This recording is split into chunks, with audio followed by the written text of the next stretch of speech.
ஒரு கிராமத்தில் பிறந்து ஒரு சாதாரண குடும்பத்தில் விவசாய குடும்பத்திலிருந்து வந்து ஒரு காமன் மேன் அரசியலுக்கு வர்றதே நம்ம ஊரில் நாம் ஒதுங்கிக்குவோம், வரமாட்டோம். பட் அதே போல் என்னுடைய பாதையும் கூட 2009 கேப்டன் விஜயகாந்த் அவர்களுடைய கட்சியில் தேமுதிகவில் ஐஎம் லக்னோவில் படிக்கும் பொழுது ஒரு இன்டர்ன்ஷிப்பாக 3 மாத காலம் ஆரம்பித்து அதன் பிறகு 10 ஆண்டு காலம் கழித்து பாரதிய ஜனதா கட்சியில் ஆரம்பித்து 6 ஆண்டுகள் பாரதிய ஜனதா கட்சியிலிருந்து இன்னைக்கு தனித்துவமாக நம்முடைய இயக்கத்தை மக்கள் முன்னாடி வைக்கணும், உங்க முன்னாடி வைக்கிறேன். 25 வயசுல எனக்கு அந்த இன்டர்ன்ஷிப் திரு விஜயகாந்த் அவங்க கிட்ட செய்யறக்கு ஒரு பெரிய பாக்கியம். அன்னைக்கு அரசியல்னா என்னன்னே தெரியாம ஒரு புதிய அரசியலை தமிழகத்தில் கொண்டு வர முடியுமான்னு யோசித்த தருணம்.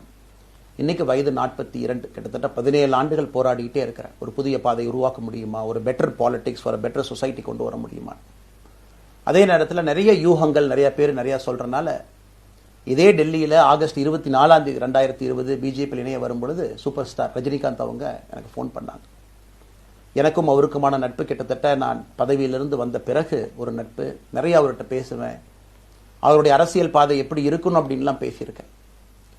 அப்போ திரு சூப்பர் ஸ்டார் அவர்கள் இங்கே டெல்லியிலிருந்து திரும்ப வரணும், அவருடைய இயக்கத்தில் இணைய வேண்டும் என்ற வேண்டுகோளை ஆகஸ்ட் 24 ஒரு நாளைக்கு முன்னாடி பிஜேபியில் சேரும் பொழுது வைத்த பொழுது 3 விஷயம் தான் என் கண் முன்னாடி இருந்துச்சுங்க. தமிழ்நாட்டுக்கு எது நல்லது, அது எந்த மாற்று கருத்தும் இல்லை. சூப்பர் ஸ்டார் அரசியலுக்கு வர்றதுதான் தமிழ்நாட்டுக்கு நல்லது.